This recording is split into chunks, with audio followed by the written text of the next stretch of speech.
Welcome to another episode of Streets and Scholars with Alex Alonso and FG. And how you doing, man? I'm doing pretty good today. How you doing? I'm doing pretty good. What you been up to? Oh man, you know how it goes. Just doing this family thing. Since last week, man, anything happened? A lot happened. Oh, okay. But we gonna stick to our script. Yeah, for sure. Well, let's go through a couple fact checks. When we were talking about those two young brothers that caught a case last week that are going to the feds for 144 months, 12 years. Mm-hmm. And you had asked, why was this a Fed case? And I got a whole bunch of messages giving me many different reasons. One person said it was because it was the value of the watch. Mm-hmm. Another person had told me that it was because it was a gun case. Not too many of the answers really made any sense to me why it was a Fed's case. And then someone sent me a message about the Hobbs Act, which I never heard of. I haven't either, no. Okay, the Hobbs Act. But your boy Reggie Wright Jr. hit me up and gave me a reason.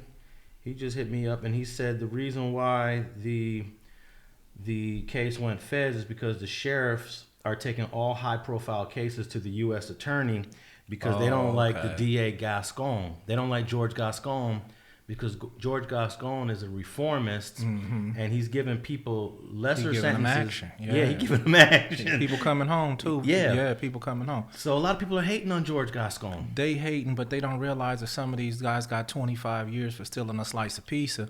They should have been home. Some of these guys really did their time and they booked them with the criminal history. You know, they already did time for that, what their criminal history has on them, and then they could double back and, you know, rack up the charges. So they took a lot of that into consideration, and I know a lot of personal homies that just came home. So, I mean, I ain't gonna lie, I'm all for that. But I did have last week you asked me about these two guys. What they did they ever have to go to like a reception like they do in the state? And when I was thinking about it, it's not so much a reception, but at the same time, when you're traveling across the state, you will get stop at places, and you may have to stay there from anywhere from 2-3 days to a few weeks. It's not so much reception, but it's just getting to your destination could take a month, you know what I mean? And real fast, if they ever, I don't know if you ever heard of FDC Oklahoma, but FDC Oklahoma is one of the transport centers. And when you fly into FDC Oklahoma, you know how when you fly in on a plane and you get off the plane, board the ramp, go down. Well, when you pull up in FDC Oklahoma and get off the boarding thing, as soon as you walk off the plane into the boarding ramp, when you come out the boarding ramp, you're actually in the detention center. You know what I mean? And I had never seen nothing like that. We pulled up at that, and So how long did you stay at FDC? I only stayed there a couple of days, but I know guys that was there a week, a month. You know what I mean? And it's like you said, it's not reception. It's just depending on where you're going, your flight might not be leaving out of there. But I wanted to clear that up, But the language that you guys use in the feds wouldn't call that reception. No, just a transfer center. Yeah. But when you went to the state, because you went to the state before you caught your Fed case, you went to a reception before. Yeah. I went to Tehachapi, and man, I ran into, and I went to reception on 4B, and I ran into Bolo and them. They was up there from Bonnie Hunters with 35 to life. Them dudes was up there. I mean, lifers, man, that you knew on the street or had seen on the street or idolized on the street, and you run into them, and they up here doing all this time, and it's like when they look at you, they look through you, you know what I mean? But they honestly be happy that you got 2 or 3 years, 4 years, 5 years, and they really trying to encourage you to come on, don't come do this, you know what I mean? So, yeah, I did. So you was there with a lot of older homies? OGs. Yeah, I ran into some real G homies. This is like early 90s? This was 93. Okay. You know what I mean? Sonny Rue from Elm Street and them, and I'm talking about these dudes were sitting up there. Sonny ended up coming home, but there was a lot of dudes that never would still have it. So how long would you stay in reception before they sent you where you were going? A month or two. You'll stay up there a month or two. What is the whole purpose of reception on the state level? Well, there's so many people incarcerated in California that their transport system is slow. So they're going to designate your background, designate your, what level you should be designated to, and they're going to send you out like that. So it's a process just basically vetting which yard you go to make sure you're on the right level yard for the type of guy you are or the background that you have. So that's pretty much what it is. Okay. Well, back to Gascon. People are getting action because of Gascon. Yeah. But I think he is unfairly being criticized for not wanting to prosecute cases. What he's doing is saying gang enhancements are not fair. Gun enhancements are over the top. that doesn't mean I'm letting this guy go home. Right. He's still going to the penitentiary. No doubt. He's still going to do some time, but there's a difference between getting 20 to 30 years or getting 50 to 80 years. No doubt. Which sometimes the 80-year sentence doesn't make any sense. It doesn't. That's why I say it. And it just seemed like these people just they really don't care. It's like if you're a criminal, period, they don't care how much time you get. You know what I mean? And I mean, at least the feds have a guidelines chart where you can fit into the guidelines, even though it's unnecessary time. It's standard. You know, California and the state systems don't have a standard time. It just depends on what the DA want to throw out there and what the judge want to give you. So you may give for the same crime, you may have one judge give you 6 years and another judge give you 16 years for the same crime. Same criminal background, same everything. It's just depending on how that judge feel about you or your specific situation. And go back to the guys that got to 12 years. What I did here though is you know, those guys happened to didn't have a substantial amount of criminal history, and they still got to 12. You know, and so, but they probably fell into that guideline range. You know. Now, there's a chance that if Gascon did prosecute it and those guys did go to the state, they might have gotten more than 12 years, right? No doubt. That's why I say it ain't all gravy over there. You know what I mean? You know, because it's still dependent on the judge. It's just when you break off the enhancement on certain cases, the judge can now only give you, or he should only give you so much time, depending on the gang enhancement and the extra gun allegations and all this stuff. You know. Well, according to Reggie Wright Jr., he sent me this message saying that Gascon is given too much love. But at the same time, these guys only got 12 years for robbing a watch that cost $500,000, putting a gun to someone's head, busting and hitting another woman. I think the state could have washed them up, right? Yeah, they could have, and I believe the feds could too if they would allow certain enhancements. You know, but I mean, yeah, that's spoken from Reggie Wright. I'm sure he would love to see. But I don't believe it, you know, because when you go and look at the criminal court system and you go to Orange County and you sit in some of these cases where some of these other people of other color are doing the same exact thing and you balance out the time, it don't add up in that sense. We are subjected in our mind to believe that 10 years is awesome, 12 years is awesome. You know what I mean? Where do we get that belief from? I don't know, but that's what we, believe in our minds. When over there, it's not. It's ludicrous. It's absurd. You know what I mean? It's over the top. You know, so we got to start, taking into consideration, I mean, it's hard to say people. We talking about people that's committing crimes also. So don't get me wrong. I don't believe that, everybody should just get a get out of jail free card. You know what I mean? But make the time fit the crime though. You know what I mean? Well, I think they could have easily got more than 12 years even under Gascon. I agree with you on that. Because there were so many different offenses they could have got hit with, even without the gang enhancement. They would have probably got one of the enhancements, the gun or the gang. But before Gascon, some DAs under Jackie Lacey, she would give you both. You get a gun enhancement and a gang enhancement. True, and she probably would have pressed for the attempted murder. And if she wouldn't have got attempted murder, she would have pressed for the assault with a deadly weapon. And here's another thing. You say attempted murder on the person that got hit. Some DAs will say, well, there were 3 other people standing next to the person that got hit. I'm hitting you with 3 more attempted murders. Right. Even though they were, they didn't get hit, I've seen DAs do that. I'm like, wow, just because they were standing next to the person that got hit, that's another attempted murder. So I think these guys, and we're talking about Malik Powell and Kai McGee. They could have easily got more than 12 years under Gascon, but I really don't have a clear answer on why this went fed. I even had another homeboy of mine hit me up and give me a reason. I mean, I got so many messages on this that I have no clue why it went fed. But I believe all these answers though are significant though, because it could have been anyone. Here's one. One of my boys said the watch may have been insured by the federal bank. And because of the value of the watch, and if it was insured under a federal bank, boom, federal offense. Didn't think of that. Yeah. But And this is one of my boys that actually been to the feds. Oh, okay. So Someone said because it happened in Beverly Hills. I don't know. Yeah. I mean, man, they connected over there. You All right. know. So, hey, if anyone out there knows the exact reason, the exact reason, it might be because the sheriffs. Well, this is Beverly Hills PD. Maybe Beverly Hills PD didn't want to send it to Gascon, and they felt like they would get a better, a harsher sentence, giving it to the feds. But if anyone knows the exact reason why, holla at your boy. You could send me a message. You can send FG a message. FG's on Instagram at FGeneral1. I'm on all social media platforms at Alex Alonso 101. And the next thing, you asked a question last week about how many football fields are turf, how many have grass, because we were talking about Odell Beckham. It looks like his career is hanging in the balance right now because of an ACL tear. But I was surprised to find out that there are 16 teams that are still on grass, and there are 14 teams that are on turf. 14 on turf, 16 on grass of the 30. Are you surprised at that? I was, but I knew it was a couple. At first, I was unsure. Then when I thought about it, I started picturing the fields, and I know Philly and Pittsburgh and some of those stadiums that's outside Green Bay, they still running on grass.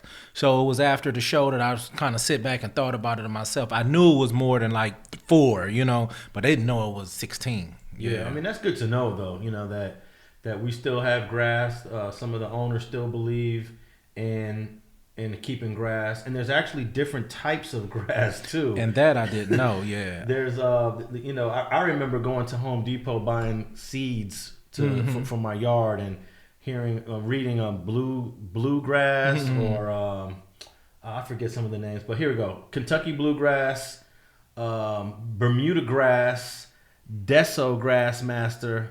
So 9 teams have Bermuda grass, 4 teams have Kentucky bluegrass. I've seen the Kentucky bluegrass for sale at Home Depot. 2 have Deso Grassmaster, which I've never heard of. Yeah, I've never heard of that one. And there's actually a couple of different types of turfs too. There's a few different turfs, but there you go. 16 teams are playing on. Let's see, 16 teams have real grass, 14 teams have turf.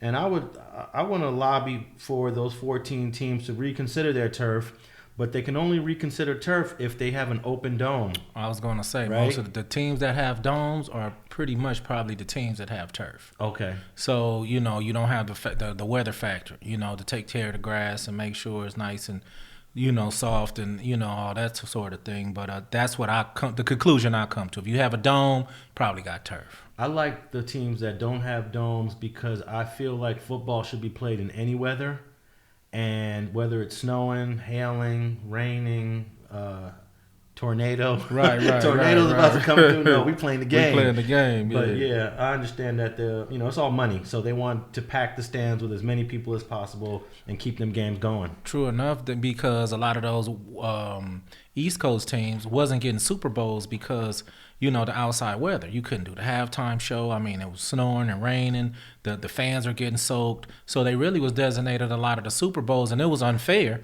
designating a lot of the Super Bowl to the teams with good weather or indoor stadiums. I love watching running backs during a snowy game just run all over the place. Oh man, just run that ball. They have the advantage, right? It's hard. It must be hard to tackle. No doubt. And that goes back when we were talking about John Riggins last week. I hated him. You know what I mean? Because my team was in the NFC East. I hated John Riggins. But man, they used to run that ball in that snow. Man, any weather, they was gonna hand it off to him and pound it. Yeah, I miss seeing the running back have that advantage. I love watching the running back play. Yeah. We don't get a lot of running backs that much now. The game has changed. Yeah, it's changed a lot. You don't have the Earl Campbells no more. You don't have the Deion Sanders. Those guys were pure running backs. You're forgetting my favorite one. Walter Payton or? Bo Jackson. Oh, yeah, Bo Jackson, man. Bo knows. Yeah. You know what I mean? I do love Walter Payton, but and then Earl Campbell was a beast. Oh, he's a monster. But the Bo Jackson was like, I don't think there ever was a running back like Bo. I wish I could have seen him stay healthier longer. You know what I mean? Because Bo, and I hated the situation because I like Marcus Allen. So I hated that situation. And that wasn't both fault. I just hated that situation, because I'm a SC fan, and and Marcus came out of USC, man. So I wanted to see him do and I think he would have been. I mean, them years he set on the ground, his record, he probably would have been like top 5 had he they not. put him on the back burner for Bo, huh? Yeah. Well, it was the issue with Al Davis, but that's a whole different subject. Yeah. Well, I love Bo. I love the running back game, and I love watching these running backs run all over the defense on a snowy game. All right. We talked briefly about Tamir Rice last week, and Tamir is the young brother killed by Cleveland PD, 12 years old, playing with a toy gun. He got killed in 2014, but the federal investigation into that shooting just ended like a year and a half ago. It took like 6 years to investigate whether or not these cops are going to be found liable, and they determined that no federal criminal charges would be filed against the 2 Cleveland cops that killed Tamir Rice, and they came to this determination in 2020. My question is, why does it take 6 years to investigate something that should take a few days? No doubt, because they had a decision made as soon as it happened. A week or 2 or 3, even a month after the incident took place, man, they had a decision. You guys know what really happened. Now, I don't know how far you go to protect your cops or protect it. It may not even be the cops, because they end up firing the guy, Loman, who shot the kid, you know what I mean? But he was fired for a different reason. He was fired for being untruthful about his employment history. But I knew they wanted to get him out of there to save a little face, but at the same time, they also said that the dispatcher failed to tell him that what the lady, that the person that called in said, it's a juvenile and it's probably a toy gun. That message wasn't displayed to the officer, which made it a little difference. But man, this was a kid. And man, I'm sure you guys in disarmed, armed robbers and criminals and got him into custody. This is a 12-year-old kid. Man, I could spot a 12-year-old kid anywhere. And I mean, you're a trained law enforcement officer. I'm almost saying I wouldn't care if this kid almost pointed the gun at you. You know what I mean? You're a trained officer. You know what I mean? You can't hit him in the knee. You can't hit him in the leg. You can't hit him. Y'all taking body shots, chest shots, on a 12-year-old kid, and they say he was just felt he was reaching for a gun. He didn't even pull it out and point it. And I think that was some BS, man, all the way around. I think that's a function of the police being scared. I think they're just scared. Well, someone will tell me, no, they just want to kill black folks. They just want to air them out. But I think maybe it's a combination of both. I think there's a level of fear that these cops, and you mentioned one of the cops, Timothy Loman, and his partner's name is Frank Garnback. These are the 2 cops that within 10, 12 seconds decided to kill a 12-year-old.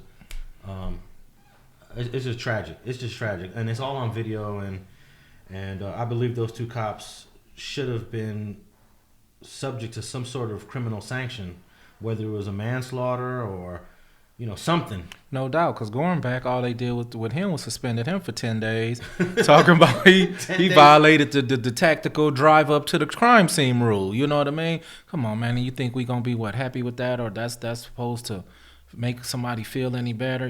This kid lost his life, man. And the police supposed to be there to protect and serve regular citizens, and they failed on this one. Do you know how much the city settled with the family in that? No, I don't. Take a guess on how much money. I'm gonna go with the standard $1 million.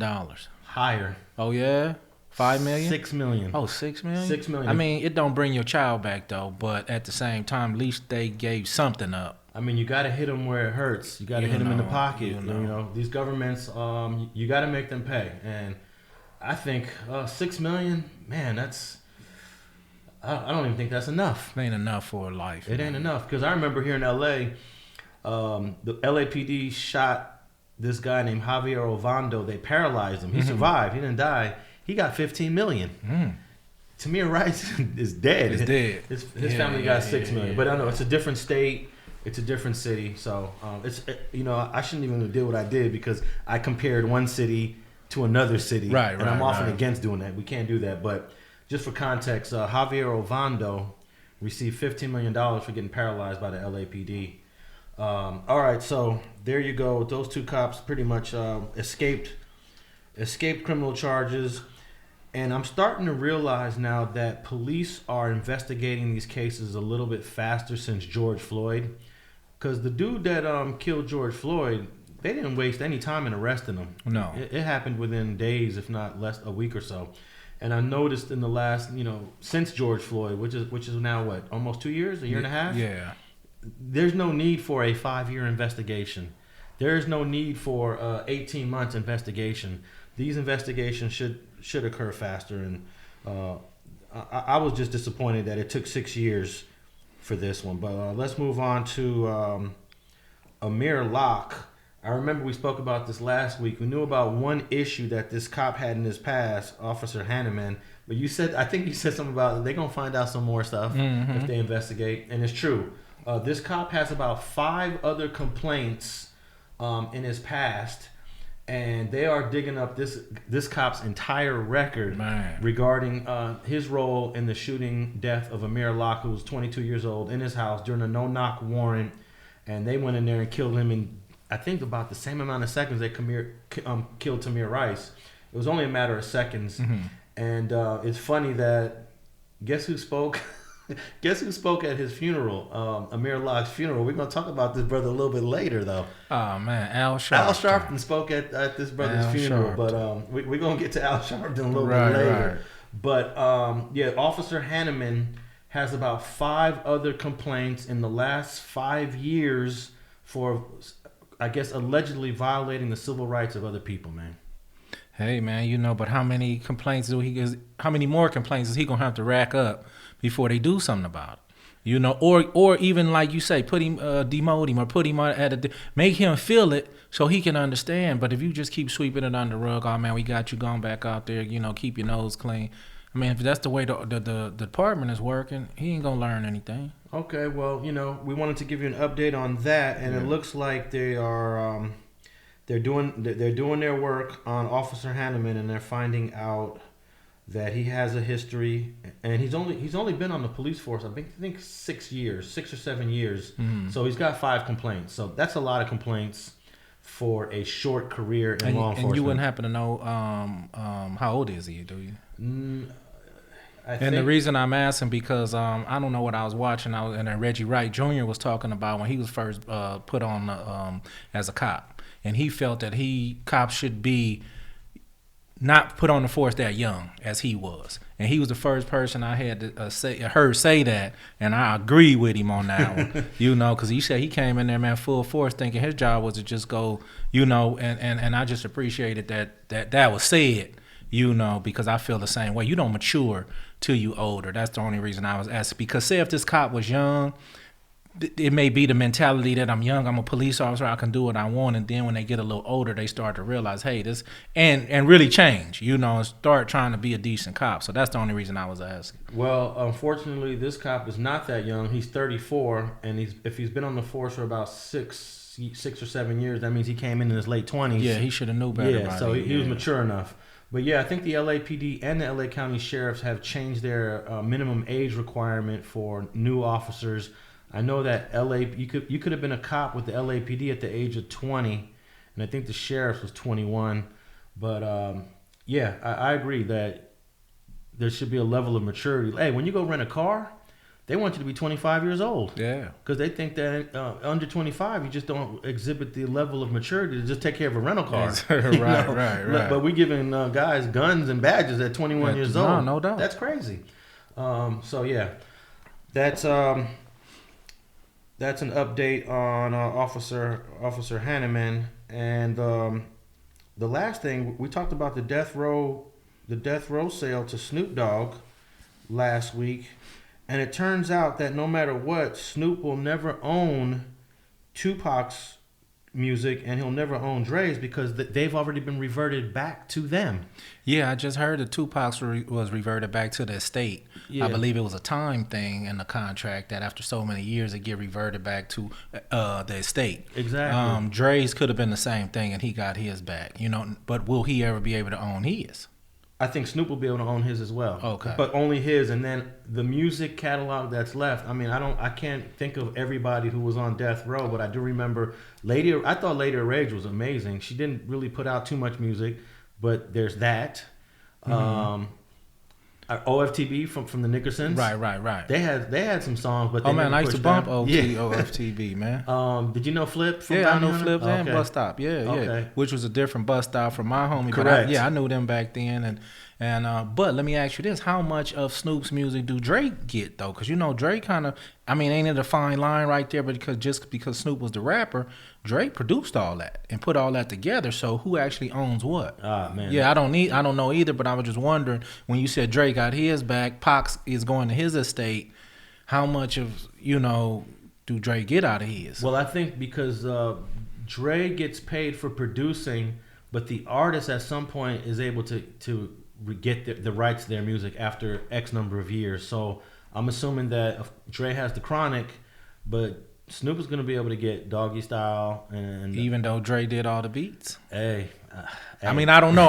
That's another. We could get to that on another time. Yeah, we'll do some research on that. Yeah. Maybe there's some sort of shared revenue that they do, but definitely Pac's music is going. Well, I was going to say to Afeni Shakur, but she's resting. Right. That's why I said it would have went to her. Right. She would have it right now, but it goes to the estate, and I don't know who's handling the estate. But yeah, but nevertheless, having the Death Row brand and some of the music is great. Is a great starting point. No doubt, because he can build from there, and everything after that to be what he built. Were the East Siders on Death Row? Or was that was Trey D and Goldie Loc on Death Row? No, I don't think so. I could be wrong though, but I don't think they was on a row. I think they was up under whoever Snoop was under at the time. Yeah, but there's still some music there that Snoop is gonna eventually own. Yeah. All right, but let's get into our first topic, man. This first topic is actually pretty impressive, man. To see that the city of the Long Beach City College and USC applied for a grant, $1 million grant, to help homies from the streets, literally, specifically gang members, to come to college and to take classes and pursue a degree.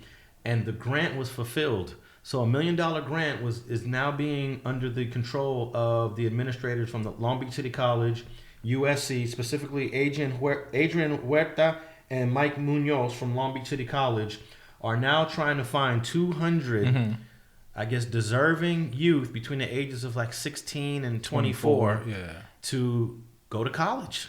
No doubt. That's a great thing. And how they pick these guys or gals, how they pick the criteria for what, they need to have already in place for them to be selected. Probably is, you still interested, still going to schools, had at least a decent GPA when you was in high school or still is in high school. Maybe they targeting juniors and seniors at this moment, to give them a better shot. Like I said, I know when I was in high school, I was banging, no doubt, for sure, by 11th to 12th grade. Yeah. But I did want to go to college. I was pursuing my athletic route, but at the same time, if a program was out like that then, man, you don't know how many homies that was real gang members would have been like, hey, man, I'm still going to school. Yeah, I'm running fades on when I get out and on the weekends, but I'm still in school. My grades are still, halfway decent. Give me a shot at that. No doubt. Every time that I teach, every semester that I teach, whether I'm teaching at Cal State Long Beach or Cal State LA, there's always one homie in the class, and I could tell, you know, and then they'll come up to me after and start giving me their story. I had a dude that was from some gang in San Diego take a class that I was teaching at Cal State Long Beach. This dude was my best student. He got an A on everything. He wrote the most amazing papers. He aced every exam and quiz. And I was like, wow, this is amazing. But then I'm teaching a class at Cal State LA. I have this dude that's from a gang in San Gabriel Valley. This dude aced everything. He was like my best student. Yeah. But I think most of the time we don't want to give these people a chance. Well, you know, it's a liability based on finishing the school. You know, anybody can start. It's about based on finish it. You know what I mean? And it's like a job. You know, how long are you going to be at this job? How long do you plan to be here? Is it just something you're going to get in? And, you know, just to get in, you know, they want longevity. You know, they really want people to finish. And with these grants, I want them to finish too. You know, I want them to get there, make sure you get that degree, you know, and make it work, you know, and prove this program successful. That way they'll keep doing it. If they go prove this program successful, I know every single person is not going to, succeed and finish. But if most of them do, this program can stick around year after year, and that $1 million grant turn into a $3 million grant, $5 million grant. And next thing you know, it's a whole program for dudes in the hood that want to go to college and that start looking forward to these grants. You know what I mean? Absolutely. Now, because this is focused on the city of Long Beach and Long Beach City College, they're looking for people that are from Long Beach. But the good thing is they're looking for people that are from all ethnicities and all races. So they're looking for blacks, Latinos, Samoans, Cambodians, and Filipinos because they got those communities. They do have them there, yeah. So they're not going to be, a lot of times some of these programs you'll see they're heavily Latino or, they're heavily black. But they're going to pull from all communities. I remember hanging out in Long Beach doing some interviews in the Cambodian community. They got a stronghold on the east side of Long Beach. Yeah, no doubt. So they're going to be seeking out some Cambodians. Yeah, some of them with it, too. Yeah, for sure. All those Asians are, they cripping in Long Beach. And what I thought was interesting is one of the professors, Munoz, said that when he applied for this grant, he felt like it was a long shot. He didn't think they would even give him the money. And then when they got approved, it was like, whoa, this is amazing. $1 million. To help people from the streets go to college. I mean, that's absolutely amazing. And that is my phone going off, unfortunately. I thought I turned it off. Do you know anybody in Long Beach that could take advantage of this program between 16 and 24? I mean, I actually do. And when I was talking to my wife about it, because she graduated from Long Beach Poly. Her two twin brothers graduated from Poly, so they spent half of their life in Compton, the rest of the half in Long Beach. She was like, that was awesome. And we didn't narrow it down till it was just Long Beach, but at the same time, she got nieces and, nephews and stuff like that that's still around, that could possibly take advantage of the situation, I think one of the things that's a challenge for people in this age group that are from the streets is that you got to be all the way in with school. You can't be like, I'm going to go to school and then I'm going to go to the hood. Then I'm going to go back to school. I'm going to go to the hood. I'm going to hang out.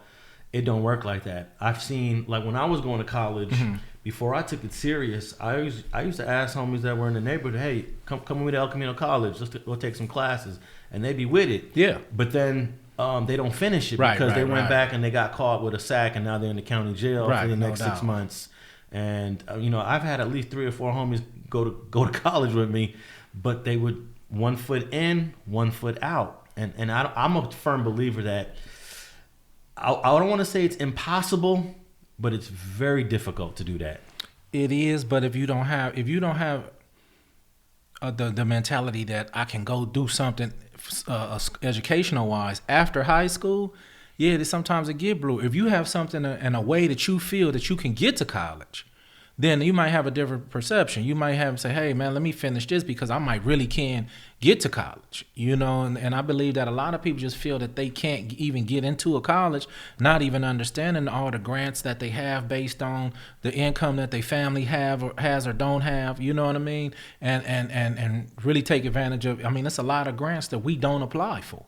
It's a lot of educational, money that's out there that, I ain't gonna just say the black community, a lot of communities just don't take advantage of, and other communities do. And then when we sit there and say, man, well, why are all these people in college? Hey, they took the time to figure out how to get there, and you didn't. You know what I mean? Yeah, it's a little bit of a process because I remember when I decided to be serious about school, I went to El Camino, but nothing really popped off there. And then I went to Santa Monica, and then I learned I can transfer to Santa Monica because I met this counselor named Benny Blades that told me, hey, man, you kind of smart, but you got to do this, do that. And I said, okay, I want to do it. And the next thing I knew I'm at USC.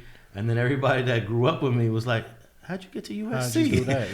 Yeah. For a while, I didn't want to tell anybody I was going to USC because I didn't want people to look at me as the square or, I'm a nerd or something. Man, so that was an accomplishment. I used to come back to my apartment because I stayed in where I always lived, but I would just dip to USC. I would dip back. And then one day, one of the homies said, I heard you go to USC. I almost wanted to say, who told you that? Right. But I was like, yeah, it's true. And he was like, teach me how to do it. Man. I want to know what you did. I'm like, dude, it's a process. It's a process. It's a process. But you know what? Having this grant and having this system of a university USC, and the school Long Beach City College, this is going to help a lot of people. No doubt. This didn't exist when I was going to school. You know, Me neither. I would have went through a program like this.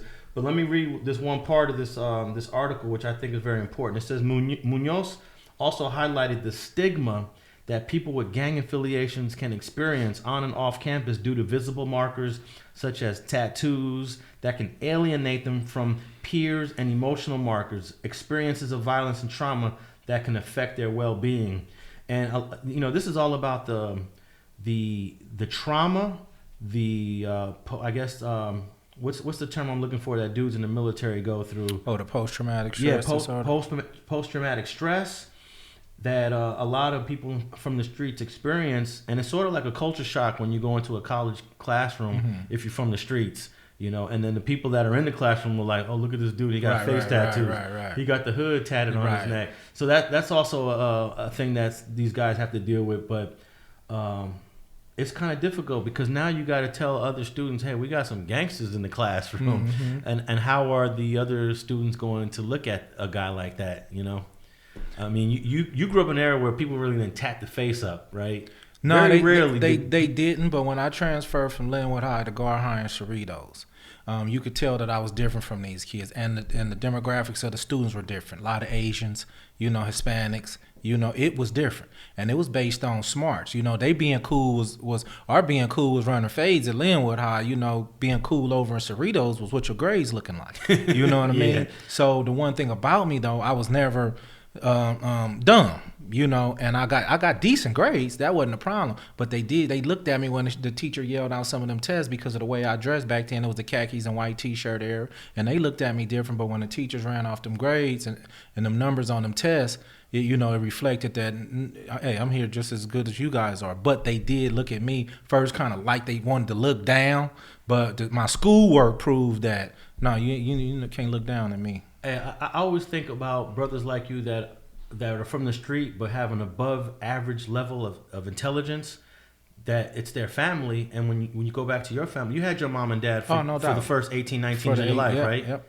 And most of the homies out here grow up with a single mom, no dad. No doubt. And do you ever look back saying, man, I'm glad I had that dad. That dad really instilled something in me. I mean, but he really did. You know, it's just not me saying it. It's actually when I look in the mirror or when I see, you know, an elder person or a person walking the street. It's what you feel on the inside.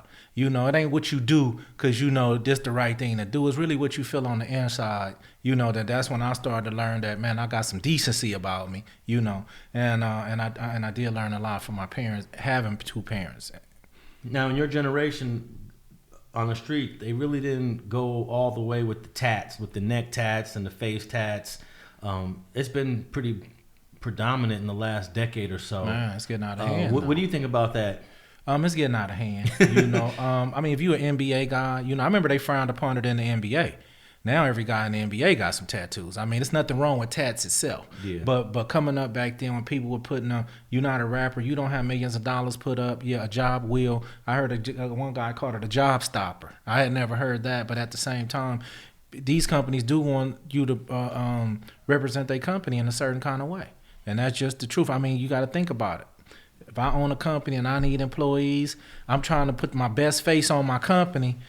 The best face, I'm not going to choose the guy with, and I'm just being 100. You know, I'm going to choose a nice, clean, you know, clean-cut guy, you know, to represent my company. And you can say what you want, but that's just reality. Yeah. I think some of these guys that want to go to college might have to deal with the stigma if they got neck tattoos, face tattoos. None of that means anything to me, but I think general society thinks that if you got a face tattoo, you're more vicious, you're more tougher, you're more violent. But I've learned tattoos have nothing to do with the character that you are. That's just something that you put on the outside. No doubt. I totally agree with that because, I mean, I met some of the nicest guys face covered. And I'm like, this guy is just as cool as can be. You know what I mean? But at the end of the day, and then not to mention in these programs that these colleges are putting together, it still all depends on what kind of major that you trying to, what are you trying to be? What are you trying to finish high school in? Because some of them tats will get by in certain jobs. If you trying to be a master mechanic or you trying to be certain things, some of those tats don't matter if you really know what you're doing. Yeah, definitely. But I'm trying to encourage my 2 teenage boys not to get tattoos, because I think that they're more of what was the phrase you used? Job stoppers. They're job stoppers. I mean, they're a whole bunch of things. Unfortunately, this is the society we live in, and I'm not a conformist. I'm willing to bend the rules and think outside the box, but at the same time, if I need to hire somebody to help me operate these cameras and you got a tattoo on your forehead, I might look at you a certain kind of way. No doubt. And I'm gonna put it out there, you're gonna see one of my sons. Is you that know right? what I mean? One of my sons, I got 4 boys, Yeah. so out of 7 kids, somebody gonna jump out there, you know what I mean? And he jumped out there, man, and everyone I see him, I was like, dude, you got another tattoo? You know what I mean? And I'm like, none is like, he don't have, I think he may have one on his eye, but none like big on it, but all on his neck, just, and it's like, son, what are you doing? And so I'm going to tell this story, and I don't care if he get mad or not, but we actually got down because he pierced my grandson's ears. And my grandson was 2 maybe? And he pierced his ears. He might not even been 2. And he pierced his ears, man, and I went in on him, and he came back. This is my son. You don't tell me what to do with my son.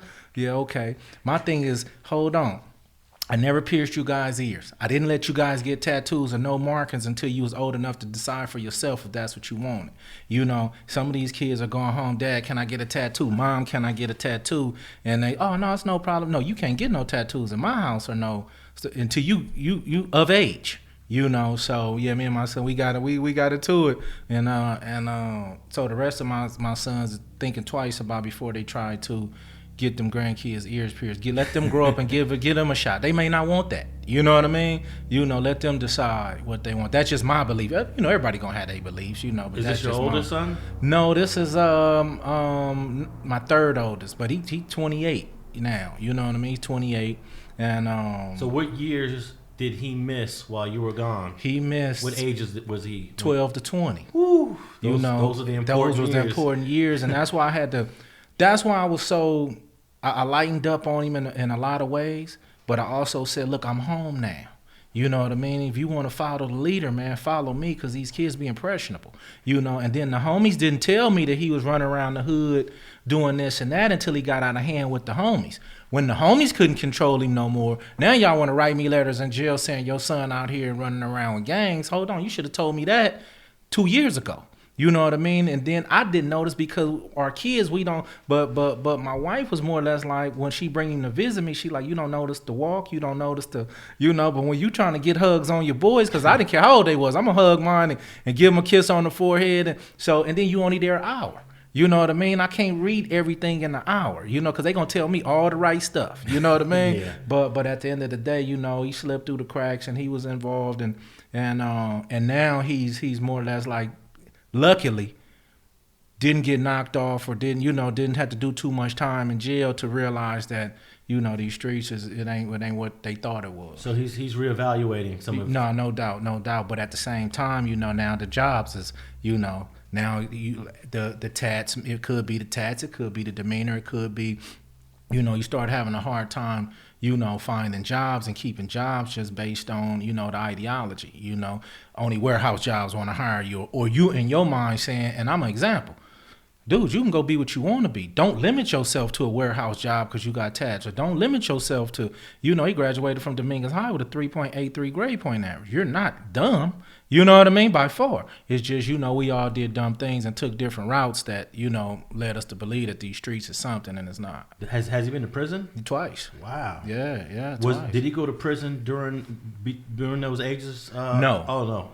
But by that time, he was already... Yeah, he was already who he was. Yeah, he was who he was, you know what I mean? And like I say, when I came home and I looked at him, it was, I was, you feel like you failed as a father. You know what I mean? But at the same time, he's still here, so I haven't. So I still was able to, get the reins on him, show him something different. Look at what I'm doing. You know what I mean? Well, he could always get those facial tattoos removed if he wanted to, and a lot of guys are doing that actually. And there's places that will do it for free here in LA that are removing tattoos. I know Father Greg Boyle had a program out in East LA that was removing tattoos for anybody that had a facial tattoo, a neck tattoo, a hand tattoo, that was preventing them from finding employment. So that opportunity is still there. So, I mean, it's never too late. But, a lot of people are going to say, well, tattoos aren't permanent. You could always get them removed, but it's a process of getting them removed. It's a process. And you still see a scars, too, a little bit on it. It ain't fully, but it's better than nothing, All right. Well, shout out to the program at Long Beach City College and USC, Adrian Huerta and Mike Munoz. I hope you guys picked the right people to come into the college and get their education. And, reach out to me because I would help and assist in that program, in finding people, evaluating people. I mean, I've taught gang members at the university level. Yeah. I'm actually surprised that some of these people haven't reached out to me. I've taught at Cal State Long Beach. But let's get on to this next topic, man. And this topic was kind of inspired by an interview that I did with Bosco, I don't know, 3 or 4 years ago, where his mom jumped out and sat down on the interview and told the story of when Bosco was 12 years old, witnessed a homicide, and she sent her son to court to testify against whoever was the shooter. But this was at a time when Bosco was 12. He wasn't from Inglewood. He hadn't even moved to. I think he moved to Inglewood shortly after that. I think that's the reason why they moved to Inglewood. He wasn't from Queen Street. He wasn't banging. He didn't jump off the porch. But there's been some people out there opining that Bosco was a snitch because he told on a homicide when he was 12 years old. What's your take on that? I've been hearing, the different things about it, and it wasn't until I went kind of researched, the dynamics of what happened, and basically, you can't deny that he did get up there and tell what happened on a homicide that he saw, but I'm gonna be honest with you, I'm not gonna sit here and call him a snitch. One reason I'm not gonna call him a snitch because if he wasn't interacting with gang people, he was a regular citizen, and his mother told him to go do that, then I think most people in America was going to go do what their mother going to say. Dudes can sit here after they done been to the pen and ran a hood or been from the hood 10 to 12 years and sit here and be like, that's snitching. Come on, dude. If your mama would have did the same thing to you at 12 years old, if you wasn't banging yet, if you didn't know the rules yet, you would have did the same thing. Now, on the flip side of that, there's nowhere in the world my mother would have let me got up on the witness stand and said anything. My mother was a strong advocate about, you keep your mouth closed. You ain't saw nothing. I don't care what you think you saw.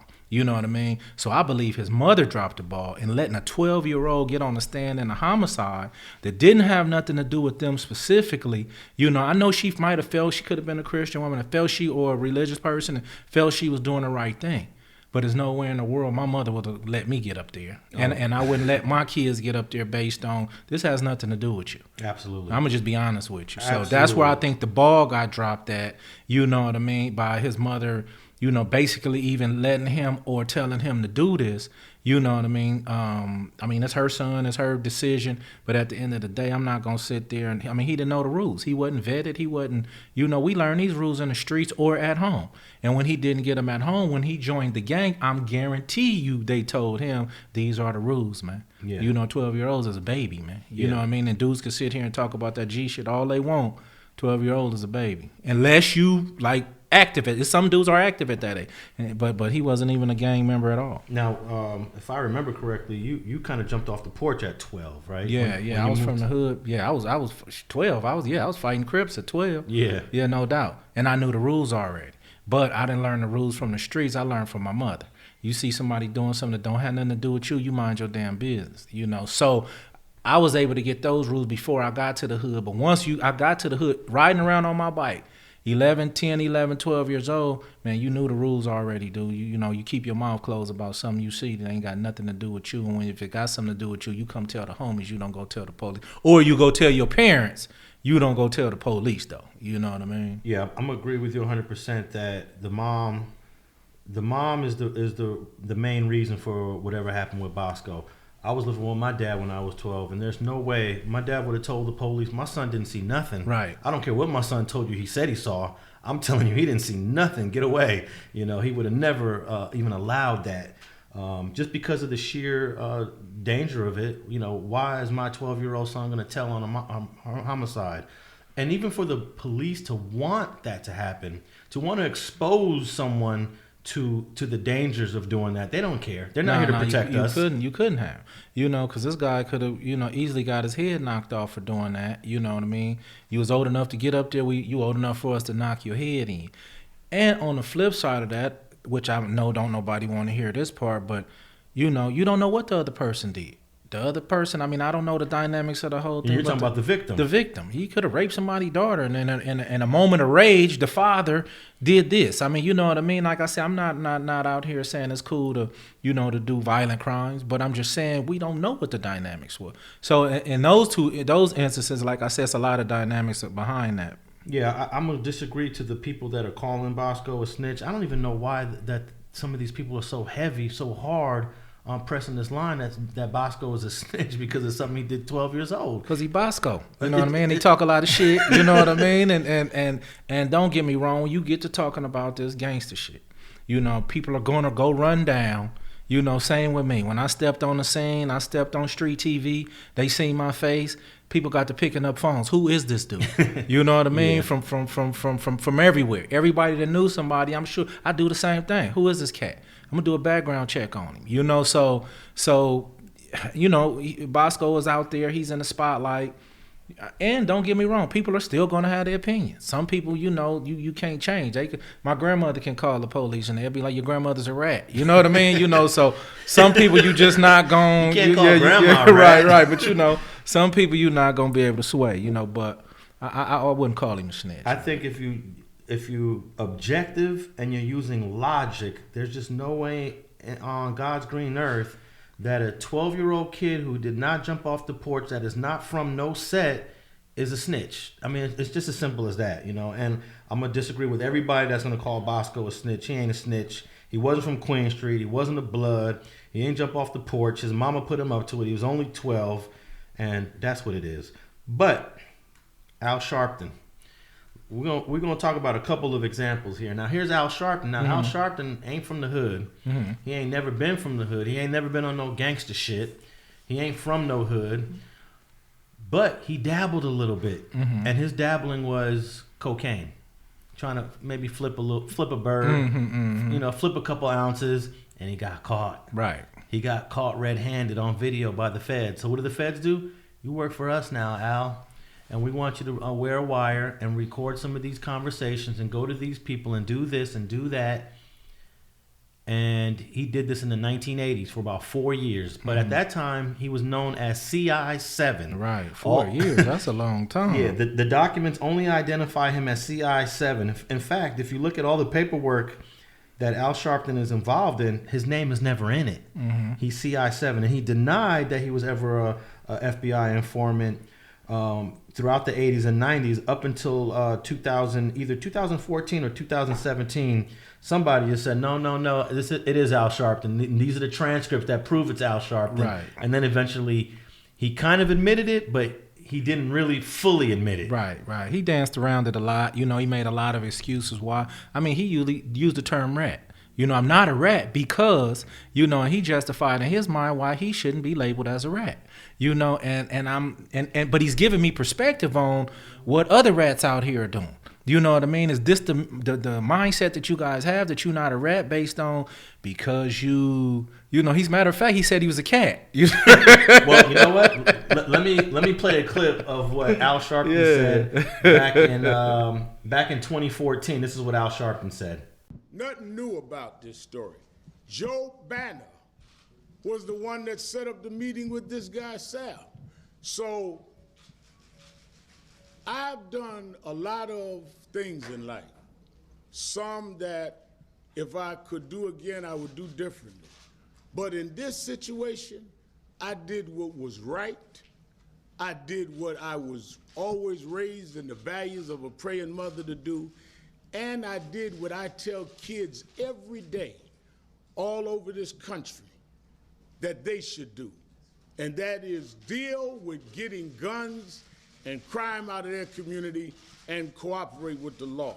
If I was doing business for James Brown, I had no choice but to meet with guys who would later be alleged or earlier be alleged to be mobsters. Wasn't like I was saying, hey, I heard you was with the so-and-so family, let's chill together. It wasn't like that.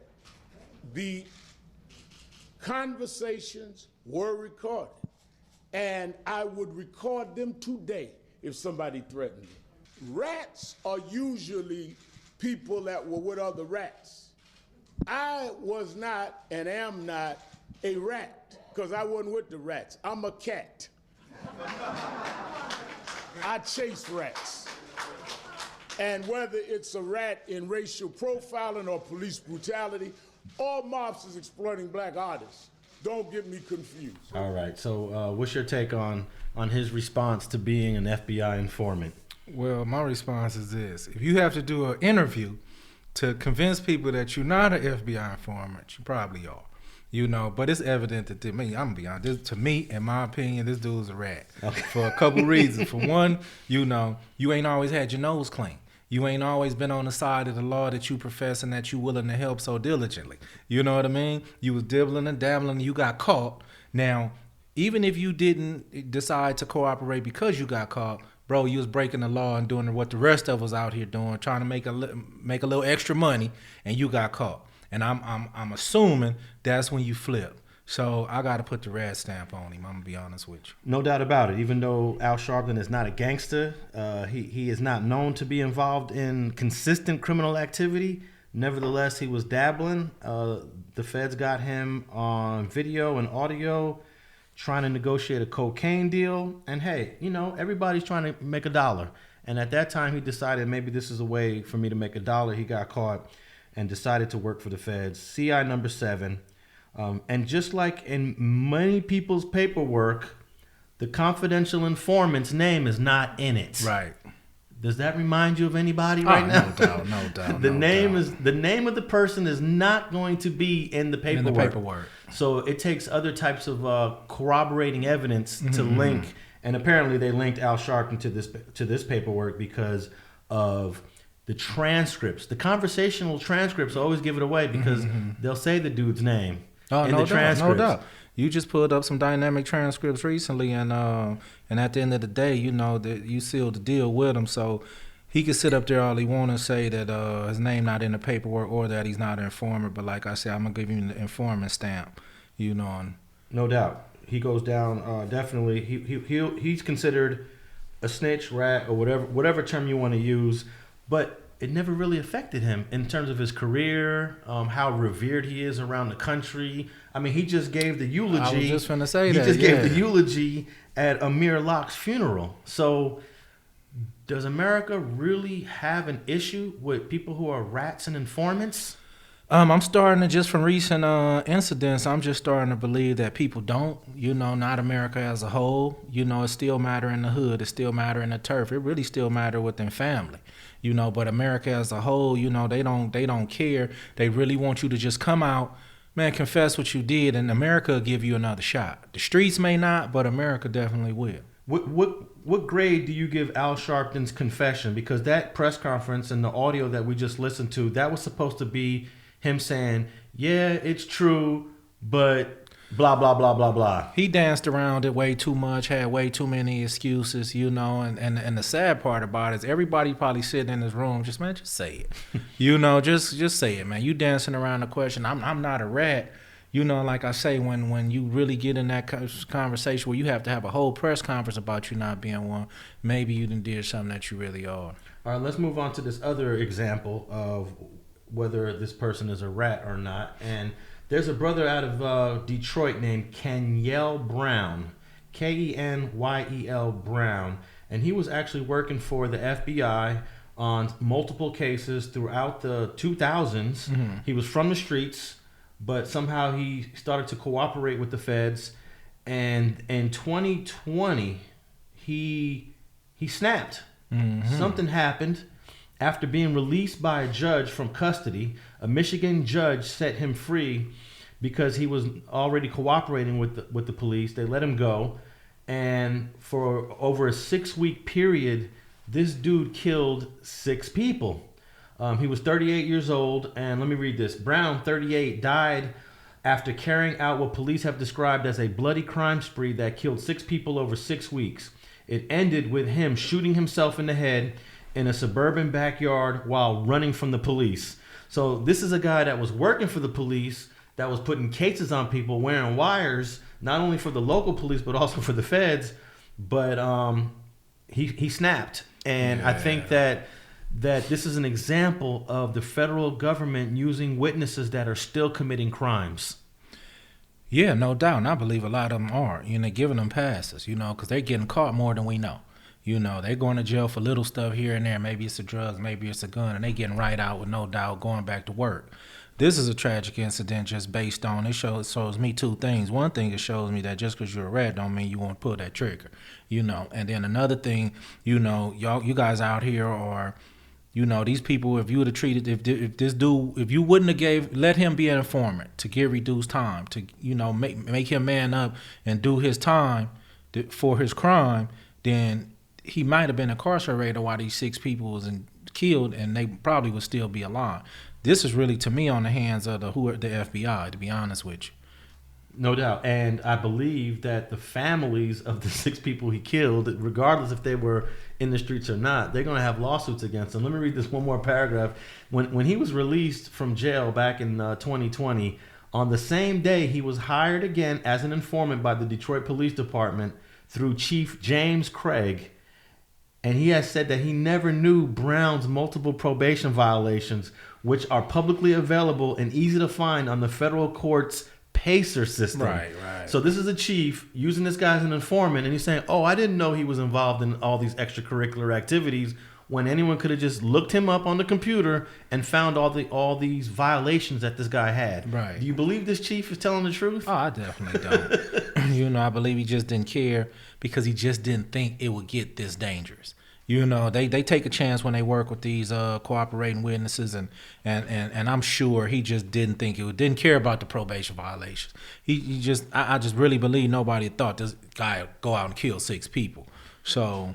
No doubt. And I believe the judge that let him go, his name is Bernard Friedman. It says here that U.S. District Judge Bernard Friedman held what was supposed to be a sentencing hearing for Brown, who had repeatedly violated probation stemming from a 2014 gun arrest. Brown had also failed drug tests. He got arrested for DUIs. He missed mandatory meetings, but the judge let him out. He was a good informant. Yeah. He was hey man, he was working. Yeah. So he was bringing in some good product for him, and for a judge to do that, they went up and told that judge in the back room, hey judge, this guy's really good at what he do. You know what I mean? Here go the number of arrests we've had working with this guy. I believe we could sweep it, and they work like that. I believe we could sweep this under the rug for the greater good.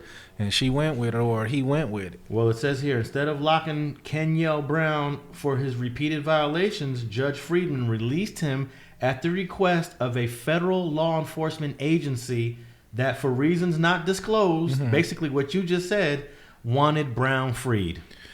Well, let me ask you this. Do you think the judge took any kind of backlash off this? I don't know, because, the judge is going to say, hey, the FBI submitted this report. Right. This is standard procedure.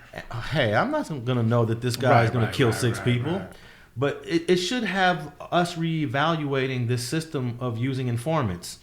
There had to be some sort of warning. I'm not saying that you knew he was going to kill 6 people, but anybody that's willing to go kill 6 people in a month, right? There got to be some red flags. It seemed like, I was finna say, it seemed like it'd be some red flags. It'd be like this guy is maybe have a anger problem, a depression problem. I mean, you guys seen something, but you really got to say, wow, 6 people, that is excessive. Now, I'm gonna stamp Kenyal Brown as informant at the highest of all levels.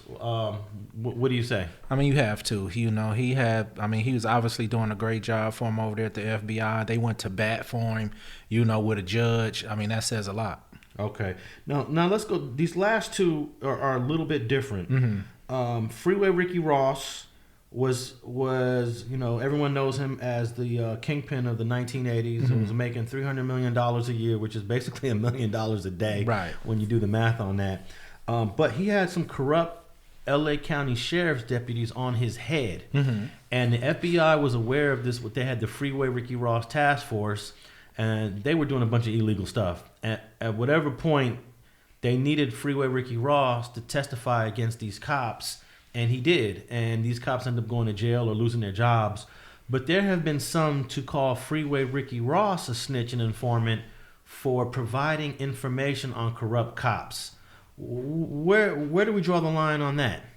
I mean, like I say, it's always going to depend on who you're talking to. And since you're sitting here talking to me, I'm going to say it like this.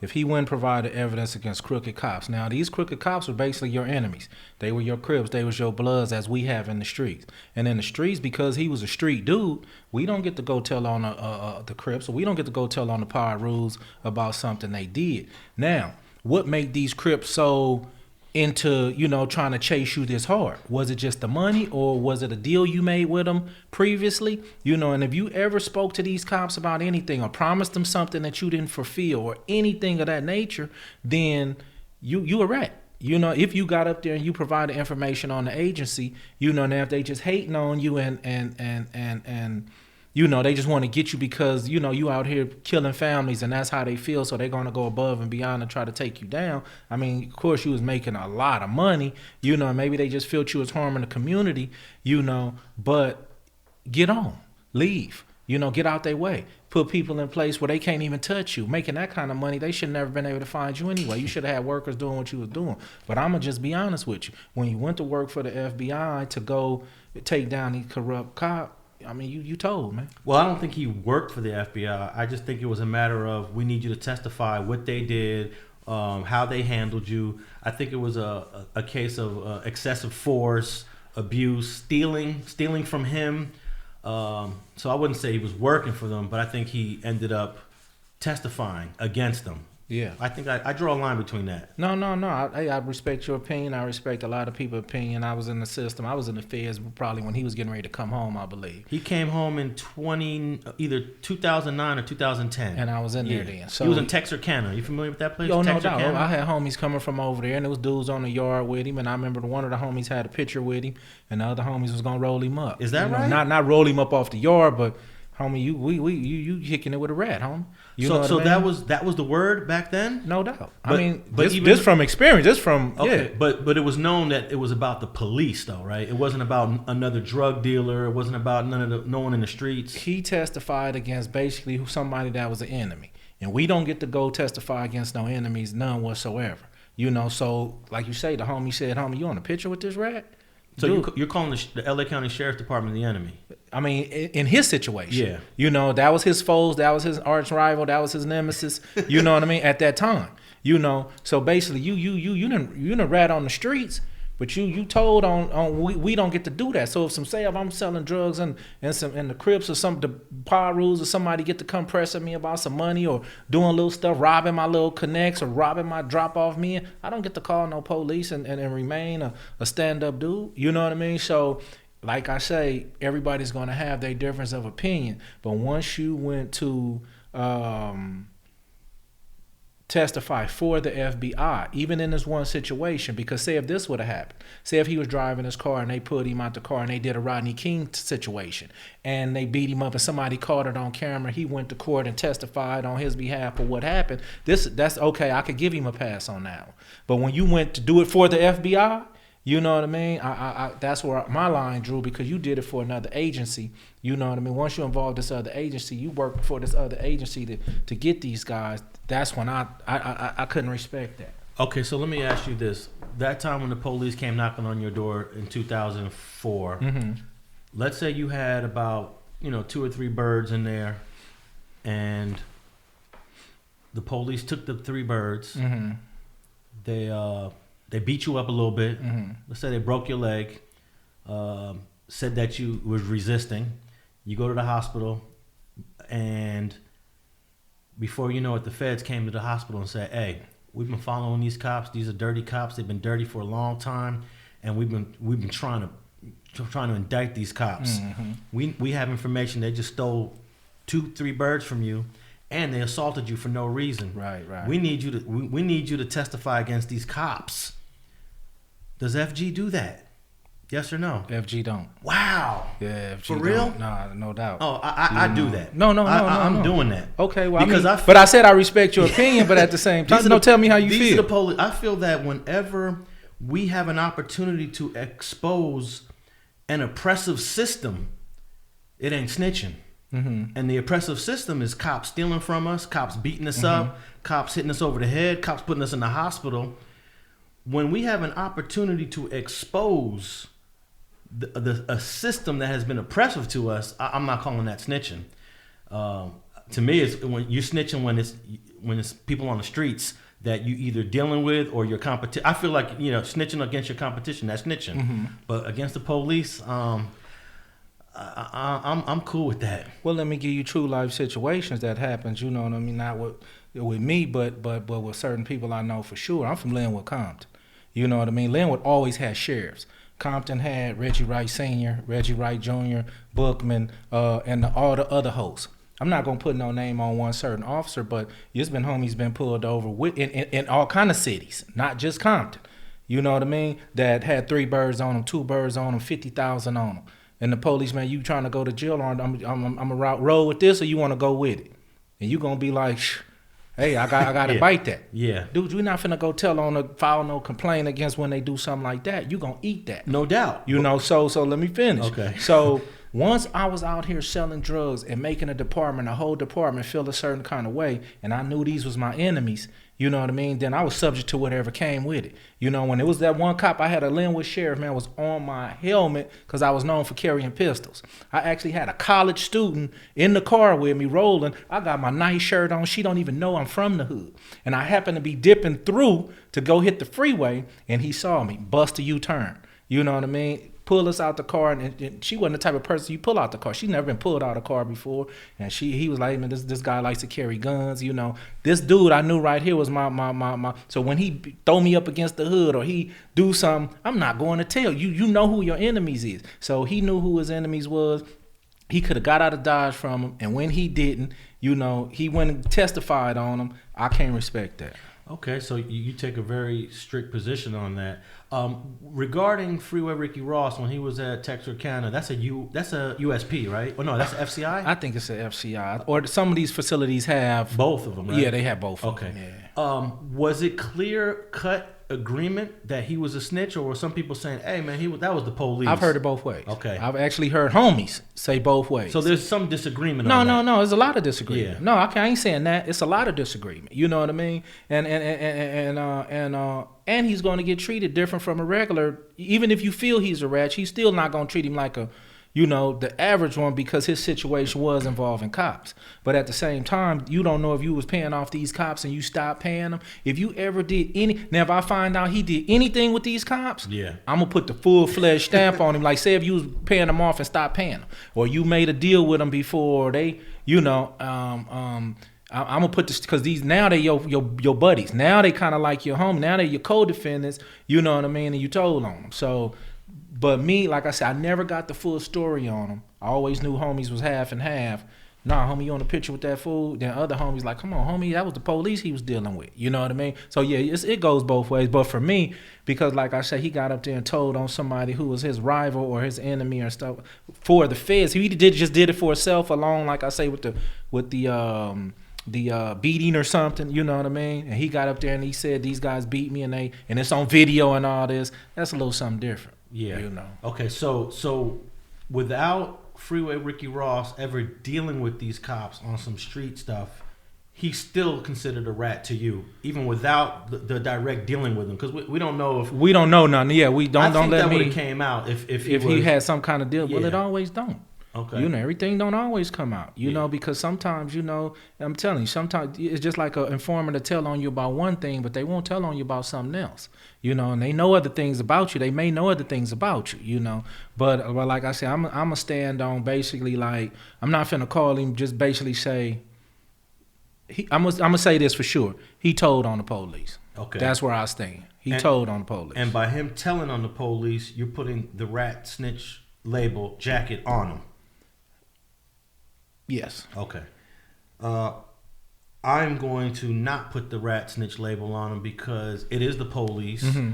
Now, I do agree if he had a business dealings with the police and they were giving him passes and they had an exchange of some sort of business exchange, and then you testified against him, then you're a rat. Okay. But if none of that existed and they was just on his head from the beginning, right, and these cops were under the FBI investigation and they asked him to testify against these oppressive, abusive cops, I'm giving him a pass. Okay.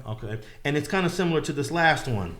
This last example we have here, Anthony Brown. Now, Anthony Brown is the dude that was locked up in the LA County jail, and somehow he filed a complaint against the jail for abuse. I guess during this time when he was in there, they was whipping some ass. Yeah. And I'm talking about the deputies was whipping some ass. No doubt. And the FBI got wind of this. They went to visit him, and they slid him a cell phone and said, document it. Mm-hmm. Give us some evidence, document it. And then eventually the deputies found out that not only did he have a phone, but the phone belonged to the FBI. And eventually the FBI realized the deputies was playing games, and they indicted Lee Baca, Paul Tanaka. We're talking about number one and number two. Yeah. And they indicted 16 or 18 other deputies in this whole scandal where they were trying to hide Anthony Brown from having any visits from the FBI. And eventually Anthony Brown, he was an informant for the FBI, but he wasn't an informant in the sense that he was trying to put cases on people. He was trying to expose the abuses of the LA County jail. Mm-hmm. What's your whole take on that? My take on it is, I'm no firsthand, they was whooping ass, man. How did he get in touch with the FBI to even notify them that these things were going on inside the jail? How that part happened, I don't know, to the point to where they was able to slide him a phone. I mean, I don't think it's hard for him to do that part, but but the communication between the FBI and him to even get to the point where they would slide him a phone is super suspect. And I just don't know none of my homies nor none of my crib partners who would have agreed to, even though we was in there firsthand getting our ass whooped.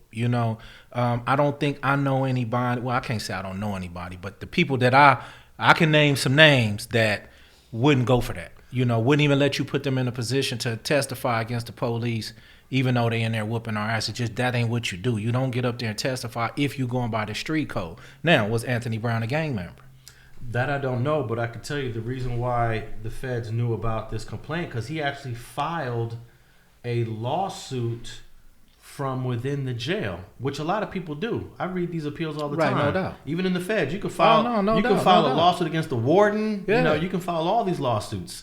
So that's how the feds knew what was going on, and I don't think it's that difficult to go visit the feds, to go visit him and just say, "Here's a phone." No doubt. My whole thing just goes back to was he a civilian? Was he's a regular citizen? Was he a gang member? Well, does it matter for you? It matters to me, because if you took the oath to uphold this, we gonna keep it 100 all the way around, no matter who it is, no matter it's the police, no matter it's the mafia, Italian mafia, no matter who it is, you take that code and you honor it. You know what I mean? Now, if you're a regular citizen, you know what I mean, then I don't have.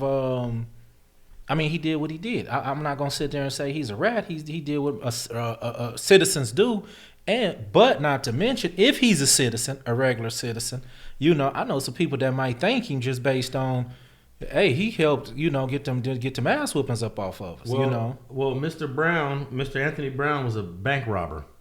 Okay. So he from the streets in some kind of way, and he has a long history of crime. I don't know if he's a Blood, Crip, Pyru, but we can just say he's a street dude. Definitely. Okay. So for him being a street dude, you feel that he should have told the Fed. He should have never filed this complaint, I guess. No. See, that's what. A complaint is a different thing. You're gonna file complaints in jail because you're gonna file one because you got a rotten tooth and the dentist is not seeing you. Dentist is giving you some ibuprofen and saying go sit down somewhere, and your whole jaw swole. So you may have to file a complaint with the. I'm not saying it like that. You know what I mean? When I was in a halfway house, I had a situation where I lost my job messing with one of the guys that worked there. He just hated seeing people had decent jobs. I had got a job with the city, and they was finna send me back to MDC because they said I didn't go to work that day, which I had my check in my pocket. You can call the, job and ask them if I was there. They didn't want to do that. They wanted to take this guy's word for it. Come to find out, he had he was getting a lot of people fired from jobs that he felt they should have. So anyway, my wife, when they was going to send me back to MDC, my wife took it upon herself to get in touch with the director of the region. And the director of the region simply called the job and asked him was I was there. He was like, man, the dude was here. He got his paycheck in his pocket from today, blah, blah, blah. And the guy at the halfway house, was reprimanded. Thing about it is, I would have never thought about calling the director at the region. I would have went back to the MDC, and took it on the chin, even though I knew I was at work. I could prove to y'all I was at work, but y'all don't want to hear it. I would have went, But one reason I wouldn't have called was based on, I wouldn't think they would have did shit. You know what I mean? I didn't know they would have really act like they did. You know what I mean? And they really came through. So at the end of the day, it all depends on what capacity, you filing a grievance in or you filing a complaint. You can do all that. He actually worked for the FBI to take down some cops, and you're a bank robber. If you was a stand-up citizen, you was a USC graduate, and you worked at the bank, and got robbed and went to testify, that's one thing. But when you out here in the streets doing this shit, you don't get no pass from me on testifying on nobody. That's just how I feel. Well, I'm going to treat Anthony Brown the same way I'm treating Freeway Ricky Ross. I'm not going to stamp him as a rat and a snitch because, again, he's exposing an oppressive system that was going on in the LA County jail of people just getting their heads cracked open. Yeah. And a lot of us, we would hear these stories and not believe them. I'm talking about not me personally, but most of society doesn't believe a complaint from a prisoner. No doubt. We getting our ass whooped. Yeah, sure. You're in jail. That's where you belong. That's where you belong. That's what you deserve anyways, So I feel like we need the only way to expose the government for their cruel and unusual punishment is by having people come forward like Freeway Ricky Ross and Anthony Brown. So long as they're not telling other cats from the streets, I have no problem with that. There's no way that Lee Baca, the sheriff for LA County, his right-hand man, Paul Tanaka, and about 10 or 12 other deputies end up going to prison without it being exposed by people in the jail.